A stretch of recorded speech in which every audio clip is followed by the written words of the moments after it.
Hello दोस्तों, स्वागत है आपका हमारे YouTube channel education with Radha में। आज हम एक नया टॉपिक शुरू करने वाले हैं जिसका नाम है मानव पाचन तंत्र या डाइजेस्टिव सिस्टम, जिसे हम इंग्लिश में कहते हैं। Digestive system. तो पहले हम इसके बारे में संक्षेप में थोड़ा सा देख लेंगे, फिर हम इसके बाद क्वेश्चन करेंगे। तो यहाँ पे डायग्राम बना हुआ है, आप देख सकते हैं, जिसमें सारे पार्ट्स के बारे में डिस्क्राइब किया गया है, जैसे लार ग्रंथि, आहार नली, जिगर, और ये पित्ताशय, अग्नाशय, बड़ी आंत, छोटी आंत, परिशिष्ट, मलद्वार, मलाशय, अमाशय आदि। तो हम संक्षेप में देख लेते हैं कि ये क्या होते हैं। तो लार ग्रंथि क्या होती है? लार ग्रंथि जो होती है वो एक एक्सोक्राइन ग्रंथि है और ये शरीर के बाहर या शरीर के गुहा के भीतर पदार्थों को निकालती है। लार में जैसे बलगम है, लवण है, जीवाणुरोधी यौगिक हैं, एंजाइम और पानी के साथ ये विभिन्न रसायन शामिल इसमें रहते हैं जो मुंह में पीएच को नियंत्रित करते हैं। अगर मूल रूप से कहें तो लार एक जल पदार्थ है और यह पाचन तंत्र का एक हिस्सा होता है। अब हम देखते हैं कि आहार नली क्या होती है। तो आहार नली ये 25 से 30 फुट लंबी होती है। एक नली होती है 25 से 30 फुट की, 25 से 30।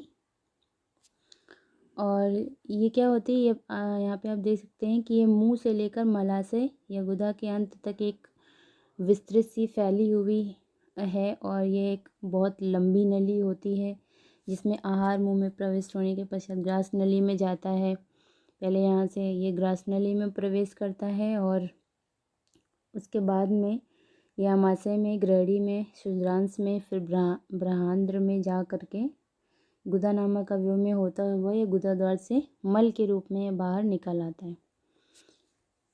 अब हम बात करते हैं यकृत या जिगर की। ये क्या होता है? जिगर होता है कलेजा, जिसे अंग्रेजी में हम क्या कहते हैं? लीवर कहते हैं। ये आप यहाँ पे देख सकते हो, रेड कलर का है ये लीवर। ये देखिए इसका क्या काम होता है। तो लीवर एक ये शरीर का ही अंग होता है और ये कशेरुकी प्राणियों में ज़्यादा पाया जाता है। इसका कार्य विभिन्न चयापचयों को डिऑक्सीफाई करना होता है, डिटॉक्सीफाई करना होता है, प्रोटीन का संश्लेषण करना होता है और पाचन के लिए ये आवश्यक जैव रासायनिक बनाने का कार्य भी करता है लीवर।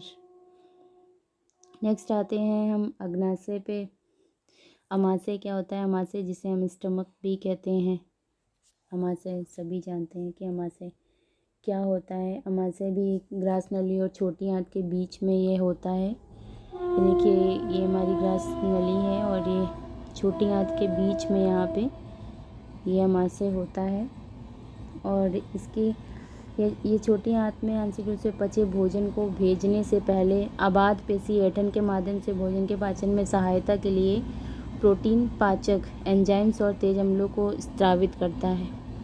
नेक्स्ट आते हैं हम अग्नाशय पे। तो अग्नाशय क्या करता है? अग्नाशय आपके पेट के पीछे स्थित एक भाग होता है। ये देखिए यहाँ पे ये पेट के एकदम यहाँ पे कॉर्नर पे होता है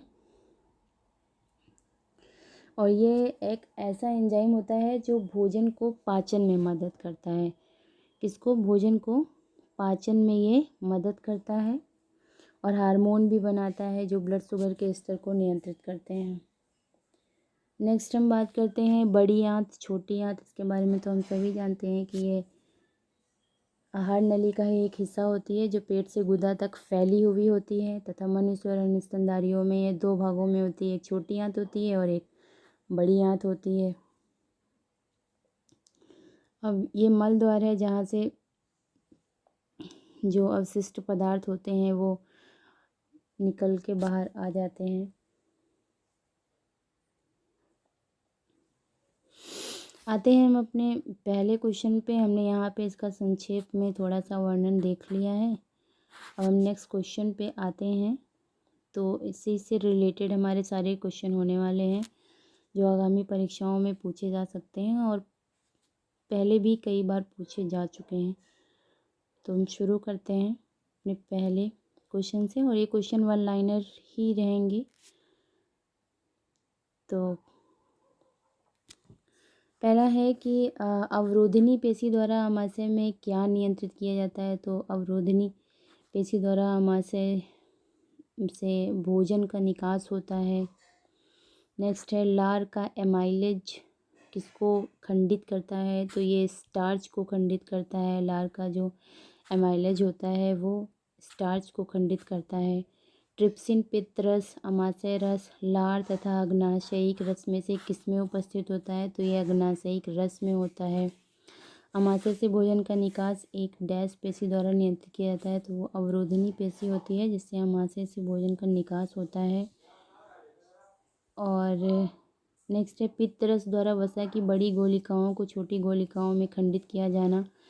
साबुन का इमल्सीकरण, अल्कोहल का स्टीरीकरण, ग्लूकोज का किण्वन एवं जल का यूट्रोफिकेशन में से किसके समान होता है। तो ये साबुन का इमल्सीकरण के समान होता है। नेक्स्ट है कि निम्नलिखित में से कौन सा यह कथन सही है। तो देखते हैं हम। पहला है भोजन में आज संतृप्त वसा युक्त अम्ल वाले तेलों का उपयोग करना चाहिए। जंतु वसा में संतृप्त कार्बन श्रृंखलाएं होती हैं। संतृप्त वसा युक्त अम्ल स्वास्थ्य के लिए हानिकारक। तो ये तीनों ही सही होंगे इसके लिए। नेक्स्ट है कौन मानव शरीर की विशालतम ग्रंथि है। तो मानव शरीर की जो विशालतम ग्रंथि होती है वो जिगर होता है। कौन से अंग पर अंगुली के समान उभरी हुई संरचनाएं होती हैं जिन्हें दीर्घ रोम अथवा रसांकुर कहते हैं। तो ये छोटी आंत होती है जहाँ पर दीर्घ रोम या रसांकुर होते हैं। आमतौर पर सभी खनिजों को हम किससे प्राप्त करते हैं। तो सभी खनिजों को हम भोजन से प्राप्त करते हैं।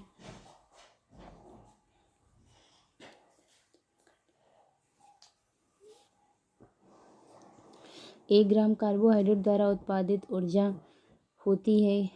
1 ग्राम कार्बोहाइड्रेट द्वारा उत्पादित ऊर्जा कितनी होती है। तो ये 4 किलो कैलोरी होती है। और पित्त का मुख्य रस है। पित्त का मुख्य रस क्या होता है। तो ये पाचन के लिए वसा का पायसी करना होता है। पित्त का मुख्य कार्य क्या होता है। तो पाचन के लिए वसा को पायसी करना होता है। नेक्स्ट यदि आमाशय में किसी भी हाइड्रोक्लोरिक अम्ल का उत्पादन ना हो तो कौन सा एंजाइम कार्य नहीं करेगा। तो पेप्सिन नामक जो एंजाइम होता है वो कार्य नहीं करता है। यदि आमाशय में किसी भी हाइड्रोक्लोरिक अम्ल का उत्पादन ना हो तो पेप्सिन नामक जो एंजाइम होता है वो कार्य नहीं करता है। आते हैं अपने नेक्स्ट क्वेश्चन पे। यह है वसा, कार्बोहाइड्रेट, खनिज पदार्थ तथा प्रोटीन में से कौन से पोषक तत्व जंतुओं के लिए ऊर्जा उपलब्ध नहीं कराते हैं। तो ये खनिज पदार्थ होते हैं। कौन होते हैं खनिज पदार्थ। इलियम क्या है। तो इलियम जो होता है ये छोटी आंत का अंतिम भाग होता है। इलियम क्या होता है। छोटी आंत का अंतिम भाग होता है इलियम। दीर्घकालिक ऊर्जा भंडारण के लिए अधिकांश जानवरों द्वारा इस्तेमाल अणु कौन सा होता है। तो ये वसा होता है। अब नेक्स्ट क्वेश्चन पे आते हैं। छोटी आंत, बड़ी आंत, रसधानी तथा अग्नाशय में से कौन पाचन तंत्र का हिस्सा नहीं है। तो रसधानी जो होती है वो पाचन तंत्र का हिस्सा नहीं होती है। रसधानी पाचन तंत्र का हिस्सा नहीं होती है। नेक्स्ट है आमाशय में दूध का फटना की प्रक्रिया के कारण होता है। आमाशय में दूध का फटना रेनिन की प्रक्रिया के कारण होता है। नेक्स्ट है शरीर को प्रोटीन की प्रमुख आवश्यकता किसके लिए होती है। तो जब शरीर में प्रोटीन की प्रमुख आवश्यकता होती है वृद्धि के लिए। अगर वृद्धि नहीं हो रही होती है तो हमें प्रोटीन ज़्यादा से ज़्यादा खाना चाहिए क्योंकि ये वृद्धि में बहुत ज़्यादा ही सहायता करती है। शरीर में भोजन का डैश भाग नहीं पचता है। तो सेल्यूलोज जो होता है, भोजन का जो सेल्यूलोज होता है वो नहीं पचता है। कौन सा भाग। सेल्यूलोज नहीं पचता है। कोलेस्ट्रॉल का संबंध है। तो कोलेस्ट्रॉल का संबंध होता है वसा से। फिर कोशिकाओं में तत्काल ऊर्जा उत्पादन के लिए डैश लेना चाहिए। अगर ऊर्जा हम कहते हैं ना कि ग्लूकोज पी लो तो ऊर्जा आ जाएगी। तो अगर कोशिकाओं में तत्काल ऊर्जा की ज़रूरत है तो हमें क्या लेना चाहिए। ग्लूकोज लेना चाहिए। नेक्स्ट है लार में मौजूद एंजाइम डैश होता है, तो लार में जो एंजाइम मौजूद होता है उसे टाइलिन कहते हैं। जठरीय पाचन प्रभावी ढंग से होता है, तो जठरीय पाचन जो होता है वो अम्लीय माध्यम में होता है। कहाँ पे होता है? अम्लीय माध्यम में होता है। नेक्स्ट है किस श्रेणी के यौगिक ऊर्जा के सर्वाधिक केंद्रित स्रोत होते हैं, तो ये वसा होते हैं।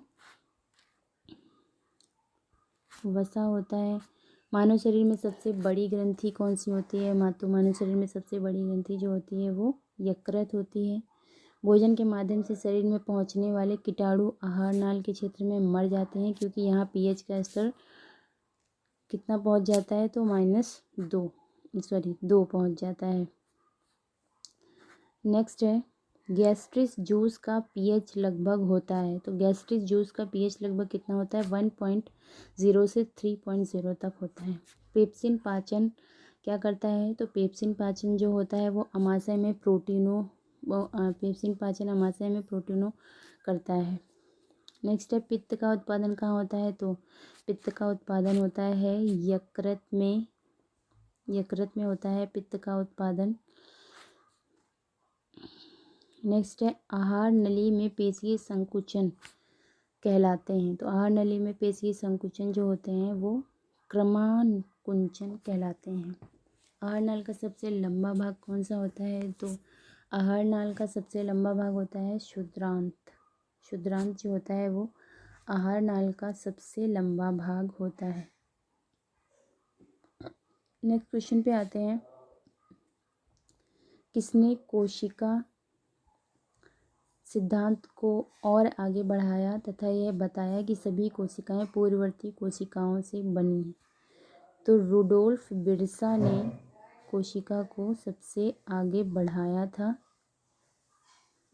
रुडोल्फ बिरसा ने। ठीक है। नेक्स्ट है सही सुमेलित कीजिए, तो यहाँ पे देख सकते हैं प्रोटीन ये पहले से ही सही सुमेलित है, तो इसमें आपको सही सुमेलित करने की ज़रूरत नहीं है।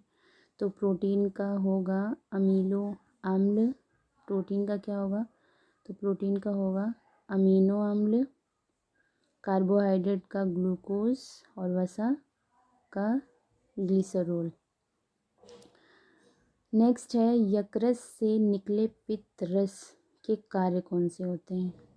तो यकृत से निकले पित्त रस के कार्य होते हैं जैसे अमाशय से आने वाले भोजन को क्षारीय बनाना, वसा को छोटी छोटी गोलियों में खंडित करना आदि कार्य होते हैं। नेक्स्ट है शाकाहारी तथा मांसाहारी के क्षुद्रांशों की लंबाई का सही संबंध क्या होता है? तो पहले शाकाहारी होता है फिर मांसाहारी होता है।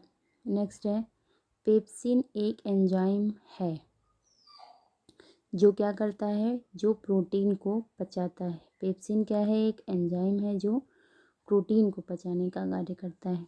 नेक्स्ट है पोषण प्रक्रम का पहला चरण ग्लूकोज का एक 3 कार्बन वाले अणु डैश में खंडन है, तो ये है पाइरूवेट। ठीक है। नेक्स्ट है मानव शरीर में किस हिस्से में वसा का पूर्णतया पाचन होता है? तो छोटी आंत में पाचन होता है।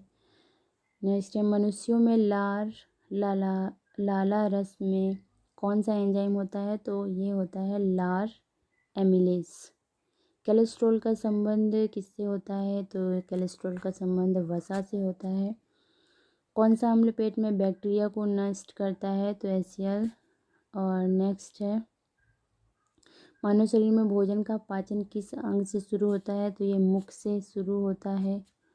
सेल्यूलोज शर्करा ग्लाइकोजन तथा पैक्टिन में से कौन सा एक पशु स्टार्च के रूप में जाना जाता है? तो ग्लाइकोजन जो है वो पशु स्टार्च के रूप में जाना जाता है, ग्लाइकोजन। ठीक है। नेक्स्ट है छोटी और बड़ी आंत दोनों में से कौन सी अधिक लंबी होती है? तो छोटी आंत जो होती है वो ज़्यादा लंबी होती है। कोलेस्ट्रॉल को डैश में संश्लेषित किया जाता है, तो कोलेस्ट्रॉल को किसमें संश्लेषित किया जाता है? जिगर में, जिसे हम लीवर कहते हैं।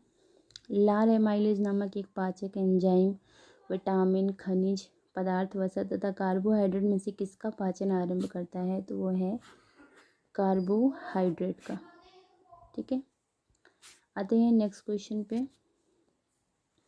यदि उदर में किसी हाइड्रोक्लोरिक अम्ल का उत्पादन ना हो तो कौन सा एंजाइम कार्य नहीं करेगा? तो ये होता है पेप्सिन। यदि उदर में किसी भी हाइड्रोक्लोरिक अम्ल का उत्पादन ना हो तो पेप्सिन एंजाइम जो होता है वो कार्य नहीं करेगा। नेक्स्ट है, विल्ली श्लेष्मा लार एवं पाचक रस में से कौन सा सामान्य परिस्थितियों में आमाशय के आंतरिक स्तर की हाइड्रोक्लोरिक अम्ल से रक्षा करता है? तो वो श्लेष्मा होता है। नेक्स्ट है, मनुष्यों में ऊर्जा तथा पदार्थों का स्रोत है। तो मनुष्यों में ऊर्जा तथा पदार्थों का स्रोत होता है भोजन। भोजन जो होता है वो मनुष्यों में ऊर्जा तथा पदार्थों का स्रोत होता है। नेक्स्ट है, वसा का पाचन करने वाला एंजाइम लाइपेज किसके द्वारा स्रावित होता है? तो ये अग्नाशय के द्वारा स्रावित होता है। और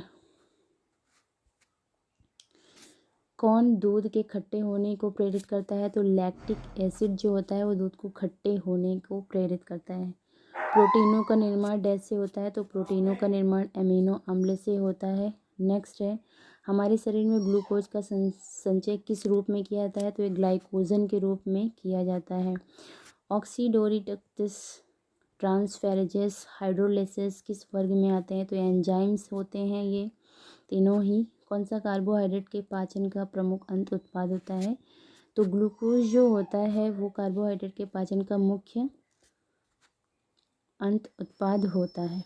नेक्स्ट है, अमाशय में डैश एंजाइम प्रोटीन को पचाने में मदद करता है? तो ये पेप्सिन होता है। दूध में पाया जाने वाला प्रमुख प्रोटीन कौन सा होता है? तो ये कैसिन होता है। दूध में जो प्रोटीन पाया जाता है उसे क्या कहते हैं? कैसिन कहते हैं। अमाशय, छोटी आंत, अपेंडिक्स, कोलन में से किस पाचन अंग में अम्ल होता है? तो अमाशय में होता है। किण्वन एक प्रकार की है। किण्वन क्या होता है? अवायवीय श्वसन होता है किण्वन। नेक्स्ट है, किण्वन के पश्चात सबसे व्यापक रूप में मोलासे का प्रयोग मेथेनॉल, चीनी, एथेनॉल, गन्ना में से क्या तैयार करने के लिए किया जाता है? तो ये एथेनॉल तैयार करने के लिए किया जाता है। ठीक है, एथेनॉल। अवायवीय स्थिति में जैविक पदार्थ के जीवाणु अपघटन को क्या कहते हैं? तो किण्वनीकरण कहते हैं। यीस्ट क्या होता है? यीस्ट एक कवक होता है। नेक्स्ट है, दांत के एनेमल का कुर्बरण किस कारण से होता है? तो ये कुर्बरण मतलब होता है मॉटलिंग, जिसे हम मॉटलिंग भी कहते हैं। तो ये पानी में उच्च मात्रा में फ्लोराइड के कारण होता है। ठीक है, पानी में उच्च मात्रा में फ्लोराइड के कारण होता है। अब ये हमारे वन लाइनर क्वेश्चन यहाँ पे ख़त्म हो गए हैं और इसके बाद हम करेंगे कुछ ऑब्जेक्टिव क्वेश्चंस करेंगे इसी से रिलेटेड आने वाली नेक्स्ट वीडियो में। तो अभी के लिए अगर आपको ये क्वेश्चंस और ये वीडियो पसंद आई हो तो आप इसे लाइक करें, कमेंट करें, शेयर करें, सब्सक्राइब करें और बेल आइकन को प्रेस करना बिल्कुल भी ना भूलें। Thanks for watching.